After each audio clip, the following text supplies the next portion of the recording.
Assalamu alaikum warahmatullah. Barkanmu da warhaka. Barkanmu da sake kasancewa a cikin sabon bidiyon mu. Yau zan kawo wani bidiyo ne akan fundamental analysis. Abin da muke nufi da fundamental analysis a crypto shine ka binciki coin, ka tabbatar da ingancin shi, sannan kuma ka tabbatar da cewa coin ɗin mai kyau ne ko mara kyau ne. Sannan ka tabbatar da cewa coin ɗin za ka iya siya ko ba za ka iya siyan shi ba. Sannan kuma su waye masu coin ɗin, akan wane blockchain yake, meye market cap ɗin shi, meye supply ɗin shi, sauran abubuwa da yawa dai su ne ake cewa fundamental a crypto kenan. Ka binciki coin tun daga tushen shi, daga farkon da aka samar da shi zuwa kuma inda yake a lokacin da kake binciken kenan. Kafin mutum ya kama fundamental, yana da kyau a ce ya nemi wa'innan abubuwan kamar yadda zan lissafo su, za ku gansu a cikin wannan bidiyon. Wannan shine bidiyo na farko kuma insha Allahu zan ci gaba da kawo mana bidiyo akan yadda ake fundamental analysis har zuwa ƙarshe in Allah ya yarda.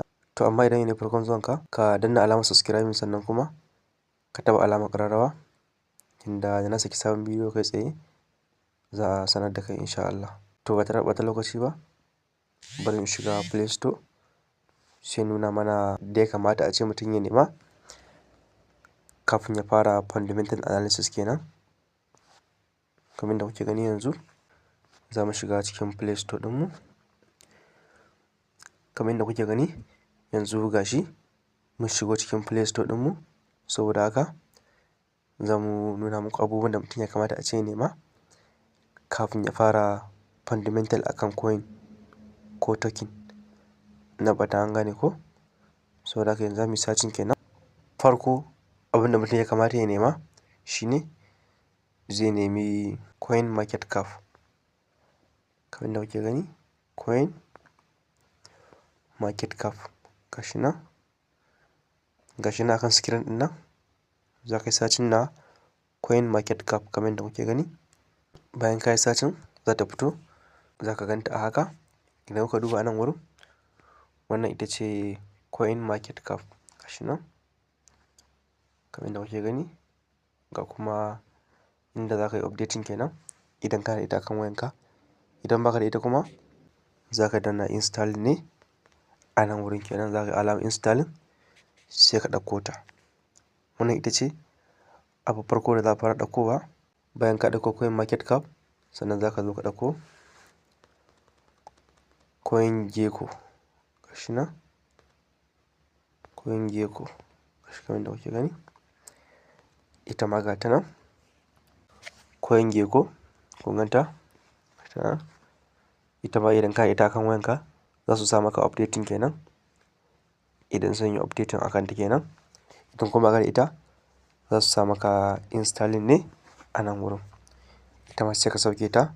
Bayan ka sauke ta sai kuma ka sauke dex screener.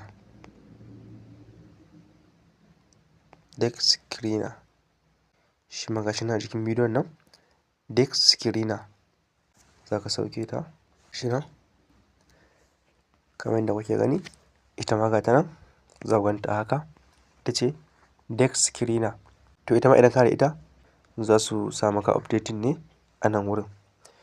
Idan kuma ba ka da ita za su sa maka installing a nan wurin ita ma sai ka sauke ta. To bayan ka sauke ta shikenan sai ka dawo sai ka ɗauko kuma Discord.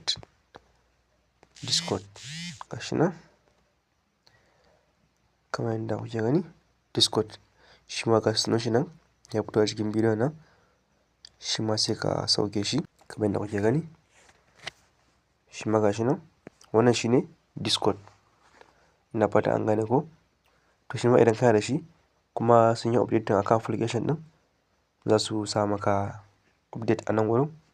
Idan kuma ba ka da shi gaba ɗaya za su sa maka installing ne a nan wurin. Shi ma sai ka sauke shi. Bayan ka sauke shi shi ma sai ka dawo kuma sai ka ɗauko Twitter. Na san dama wannan kusan kowa yana da ita. Idan ma ba ka da ita, ita ma sai ka sauke ta. Sai ka sauke Twitter account ɗinka bayan ka sauke sai ka yi login. Ina fata an gane ko? Sai ka zo sai ka ɗauko Telegram kamar yadda kuke gani. Wannan shine Telegram ɗinmu, shi ma sai ka sauke shi. Ina fata an gane ko? Na san majority ma duka kusan masu kallon bidiyon nan suna da Telegram account already dama akan wayansu. Shi ma ana amfani da shi wurin fundamental analysis na coins kenan ko token. Saboda haka shi ma za mu yi amfani da shi nan gaba a cikin bidiyoyinmu da za su zo a nan gaba insha Allah. Sai ka sauke shi. Bayan ka sauke shi ma sai ka zo sai ka sauke Facebook. Shi ma yana amfani. Za ka sauke Facebook shi ma again. Already dama shi ma na san da yawa wasu mu suna da shi akan wayansu. Shi ma sai ka zo sai ka sauke Instagram. Ina fata an gane ko? Idan ka sauke shi sai ka har TikTok shi ma ana fundamental akan shi. An gane ko? To amma na gaba zan yi mana bayani sosai akan muhimman abubuwan da mutum ya kamata ya kalla a wurin fundamental ɗin da zai yi akan coin ko token. Ina fata an gane ko? Akwai coin ɗin da misali idan ka shige shi za ka yi fundamental akan shi. Za ka kalla kawai social media handle ɗinsu guda 2 ne ko guda 3 kaɗai ya wadatar maka. Za ka tabbatar da ingancinsu, ka tabbatar da cewa coin ɗin mai kyau ne ko mara kyau ne. Amma me? Dalilin da ya sa na nuna muku wannan social media handles ɗin nan gaba ɗaya ba don komai bane ba saboda dukansu ana amfani da su ne akan fundamental analysis na coin kenan ko token. Saboda haka kowanne yana da irin nashi amfanin. To insha Allah a cikin bidiyonmu na gaba zan ƙare mana bayani sosai akan yadda ake fundamental analysis insha Allah. Saboda haka wayannan su ne abubuwan da mutum ya kamata a ce ya tanada akan wayan shi before ya fara fundamental ɗin coin ko token. Ina fata an gane ko? Wannan su ne a taƙaice abubuwan da mutum ya kamata ya nema. Insha Allah bidiyonmu na gaba zan yi mana kuma bayani akan yadda ake fundamental ɗin. Insha Allah idan wannan bidiyon ya burge ka, ka danna alamar subscribing sannan kuma ka taɓa alamar ƙararrawa yanda da na saki sabon bidiyo kai tsaye za a sanar da kai insha Allah. Na gode sai mun haɗu a bidiyo na gaba.